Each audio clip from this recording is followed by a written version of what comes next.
Una demanda contra el Congreso Nacional presentó una funcionaria no vidente de esta institución. Natalia Rabanales es telefonista del Senado y acusa ser víctima de discriminación y hostigamiento. Vamos a conversar sobre este tema y para ello nos acompaña precisamente Natalia Rabanales. Natalia, bienvenida, gracias por tu tiempo. Bienvenida, Natalia.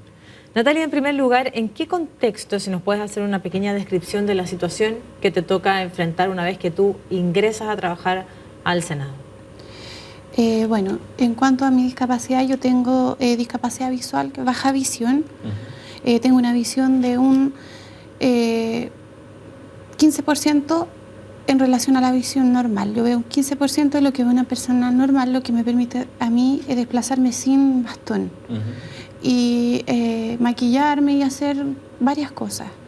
Yo entré al Senado postulando un concurso público que se abrió para un puesto de planta en la central telefónica.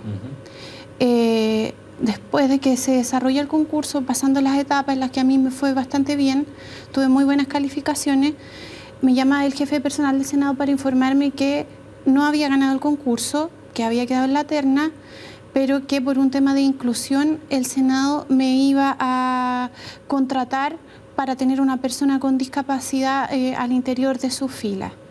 El concurso, como ya le decía, era para una sola operadora. Entré yo a contrata y la secretaria del senador Carlos Montes entró a la planta, la señorita Karen Santis. ¿Esto cuándo ocurre? ¿Cuándo ingresas tú al Senado? El 13 de abril del año 2015. Perfecto. ¿Y qué sucede una vez que tú ingresas a trabajar al Senado y la situación que finalmente desemboca en esta acción que has presentado? Bueno, lo que sucede es que primero que todo el hecho de que yo no use bastón o que pueda desarrollar mi vida con un cierto grado de independencia por sacarle el máximo provecho que tengo que puedo a la visión que tengo, genera en mis compañeras cuestionamiento en cuanto a la veracidad de mi discapacidad.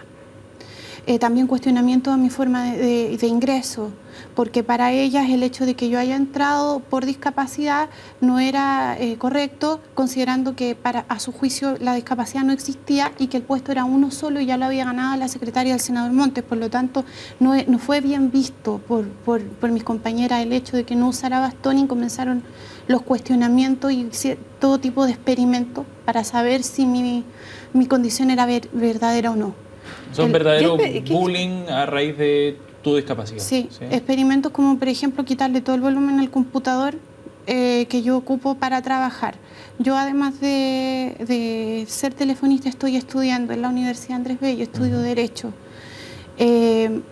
Toda mi carrera la he desarrollado con un programa especial para ciegos que transforma las imágenes en sonido, y yo ocupo un audífono para utilizar un computador.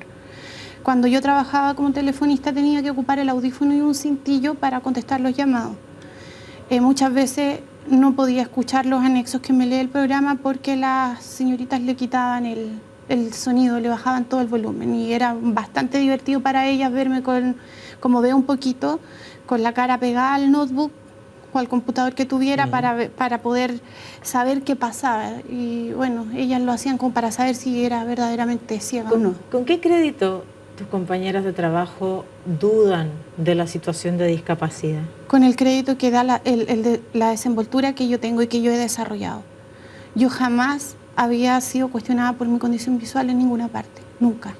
¿Tú naciste con esa condición? Sí, yo nací con cataratas congénitas bilaterales y nistagmo. Fui operada a los 8 meses de catarata. Cuando ingresé al Senado, yo en el periodo concursal di aviso de que tenía la discapacidad, lo certifiqué, pero fue tanto el rumor que hicieron correr las telefonistas que tenían vínculos con senadores, porque además de la señorita Karen Santis, que fue secretaria del senador Montes, había otra telefonista que ganó otro concurso público, que había sido secretaria del ex senador Gasmuri. Ellas hicieron llegar a nivel senatorial inclusive que mi discapacidad era fingida, que no era real.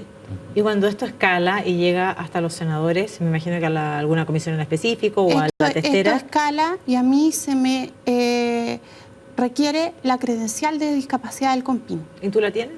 En ese minuto no la tenía porque jamás me la habían pedido, pero la tramité y la tengo. En este minuto yo ya la tengo, la tuve que presentar. Claro, y eso permite también el poder certificar que tiene una situación de discapacidad, claro, y que también permite cierta... Cuestión que ya se había certificado de todas formas con mi ficha oftalmológica que envié desde que tengo 8 meses.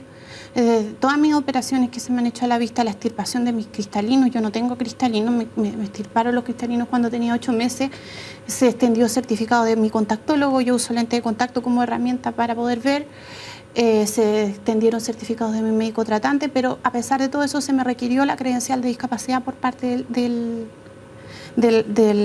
Departamento de Recursos Humanos del Senado. ¿Y tú lo presentaste sin ningún problema? Lo presenté, lo tramité y lo presenté. De hecho, ese documento yo se lo entregué este año a la Comisión de Régimen Interior. Natalia, tu demanda va en contra de las autoridades administrativas del Senado. Sí. ¿Por qué en contra de ellos? Va porque durante todo el tiempo que yo permanecí trabajando, las agresiones que se me hacían y la discriminación a causa de mi discapacidad fueron en escala. Yo fui recorriendo todo el estamento administrativo, desde mi jefe directo hasta el jefe de mi jefe, hasta el jefe de mi jefe y hasta el secretario general. Resultó ser que yo entregando nombres y apellidos de las personas que me hacían estas cosas, las nombran supervisoras a 2 de las personas que cometían estos actos conmigo. Que las nombraran supervisoras derivó en que ellas me calificaran presentando un informe falso, donde se adulteraron documentos, donde se me acusaban de cosas que yo no había hecho, y eso detonó mi depresión y un problema psíquico gravísimo durante finales del año pasado, que tuve que quitarle tiempo a mi estudio y dedicarme a hacer una defensa porque no entendía de qué se me acusaba. Se me acusaba, por ejemplo, que habían días completos que yo, entre comillas, me arrancaba de la central telefónica y sin justificación, sin haber presentado nunca una nota de demérito, nada. Pero después se acompañó por parte de la supervisora Genoveva Montenegro y Beatriz Hermosillo un informe donde me entregaron a mí para justificar que había quedado en lista de eliminación el año pasado en el Senado, me iban a despedir, me iban a quitar la contrata por mala funcionaria, supuestamente. Me entregan un alto de papeles como de 500 hojas, que justificaba supuestamente las causas por las que a mí se me estaba calificando de esa forma. Muchas veces le pedía al Departamento de Recursos Humanos que me entregaran esos documentos de forma digital porque yo estaba impedida de leerlos así. Natalia, ¿cuáles fueron las respuestas de las autoridades, de los jefes del jefe, en fin, hasta llegar al secretario general respecto a tu requerimiento y a tus acusaciones? Nunca hubieron respuesta, nunca.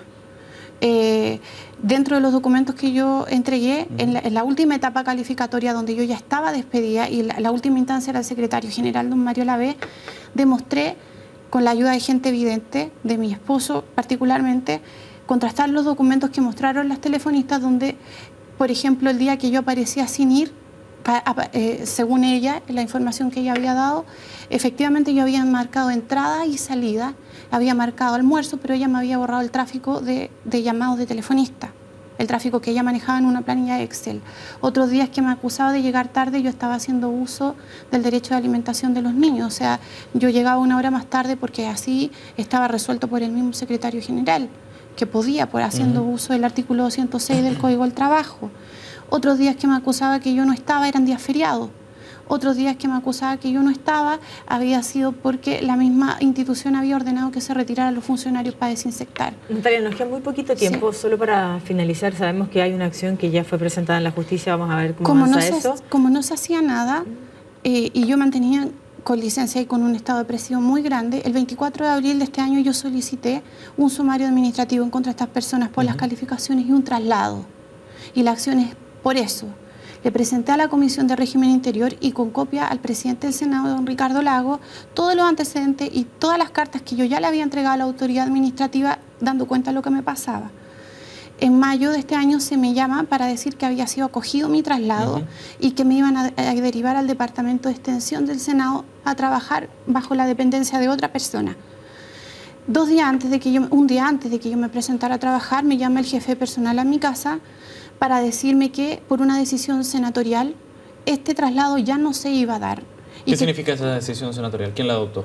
Según me dice el señor jefe personal Carlos Becerra, a él se lo comunicó el senador Horvat, a quien yo no conozco. que ya no se iba a dar este traslado y que en lugar de eso, como plan B, yo debo trabajar todos los días de igual forma con las telefonistas, habiendo presentado certificados médicos, psiquiátricos que pedían mi destinación a otro departamento, de todas maneras, pero desde mi casa. Natalia, se nos acaba el tiempo lamentablemente, pero ¿cuál es el objetivo final que tiene esta demanda? No solamente desde el punto de vista laboral, tiene un poder simbólico en el sentido de la institución a la que estás demandando y además la acusación gravísima que estás planteando. Es una acusación que está plenamente probada.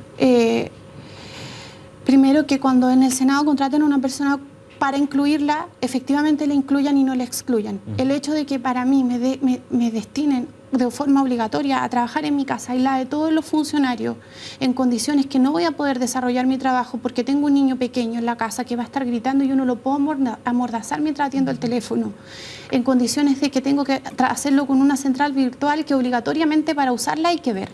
Independientemente que ellos me digan que me van a pagar el internet, eso a mí no me resuelve el problema. Bien.